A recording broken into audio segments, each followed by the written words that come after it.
Hello students, उम्मीद करता हूँ आप खैरियत से होंगे। आज की हमारी वीडियो का टॉपिक है वीबीटी यानी वैलेंस बियॉन्ड थ्योरी। तो सबसे पहले ये थ्योरी क्यों बनाई गई और ये क्या बताती है।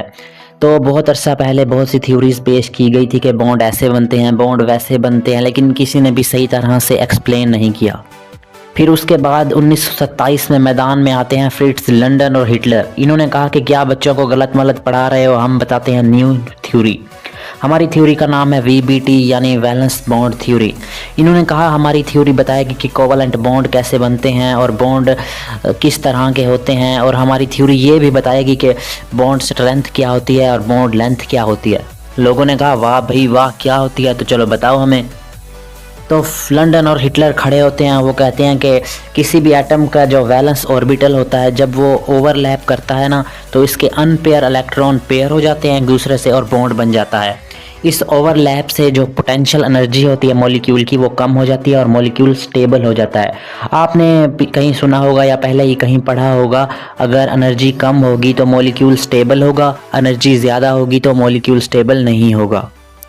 ओवरलैप से पोटेंशियल एनर्जी कम हो जाती है, जिसकी वजह से मॉलिक्यूल स्टेबल हो जाता है। फिर एक आदमी खड़ा होता है और कहता है तुमने ये भी कहा था कि हम बॉन्ड की टाइप्स भी बताएंगे। हिटलर और लंदन बोलते हैं हाँ भाई हाँ, बता रहे हैं। इन्होंने कहा कि भाई बॉन्ड दो तरह के होते हैं जो ओवरलैपिंग के बाद बनते हैं। एक होता है सिग्मा बॉन्ड और दूसरा होता है पाई बॉन्ड। सिग्मा बॉन्ड ऐसा होता है, ये हेड ओवरलैप से बनता है और ये हमेशा सिंगल बॉन्ड होता है।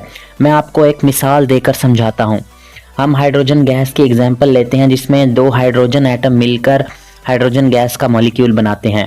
दोनों की इलेक्ट्रॉनिक कॉन्फ़िगरेशन 1s1 होती है, यानी पार्शली फील्ड होते हैं। जब ये इसके ऑर्बिटल आपस में मिलेंगे तो कुछ इस तरह का रिजल्टिंग ऑर्बिटल हमारे पास बन के आएगा और ये आपस में ओवरलैप कर जाएंगे।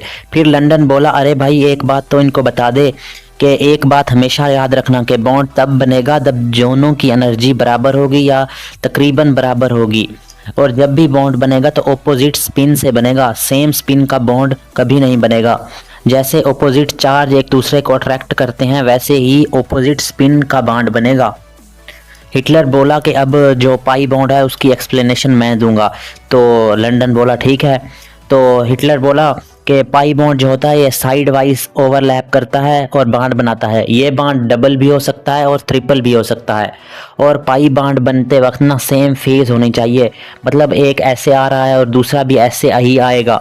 एक ऐसे आएगा तो बांड नहीं बनेगा, इसकी ओरिएंटेशन सेम होनी चाहिए, मतलब तभी बॉन्ड बनेगा। लंदन फिर बोलता है कि अरे भाई इनको ये तो बता दे, जब ओवरलैप करेंगे तो इनका जो बीच का डिस्टेंस होगा वो 50% होगा। अगर ये ज़्यादा करीब आ जाए तो इनका न्यूक्लियस रिपेल करने लग जाएगा एक दूसरे को और बॉन्ड टूट जाएगा।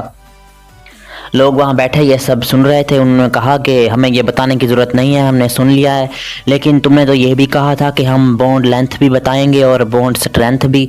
तो हिटलर बोला बता रहे हैं भाई, सबर नाम की भी कोई चीज़ होती है। लंदन बोला कि जो सिग्मा बॉन्ड होता है उसमें ज़्यादा ओवरलैप होता है और जो डिस्टेंस होता है वो कम होता है।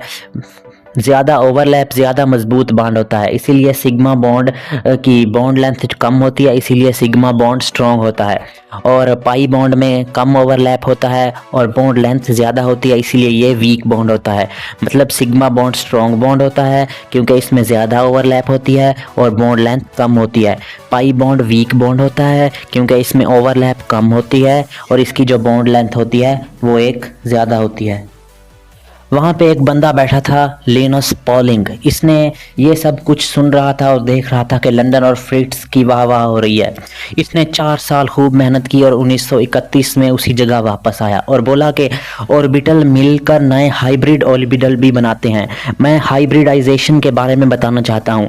मैं बताऊँगा कि बॉन्ड फॉर्मेशन कैसे होती है, इनकी मॉलिक्यूलर शेप भी बताऊँगा और ये भी बताऊँगा कि मॉलिक्यूल्स की ज्योमेट्री क्या होती है। लोग हैरान हो गए। तो इसको हम आगे कंटिन्यू करेंगे। हमारी हाइब्रिडाइजेशन की एक अलग वीडियो है, अगर आप उसे देखना चाहें तो देख सकते हैं। तो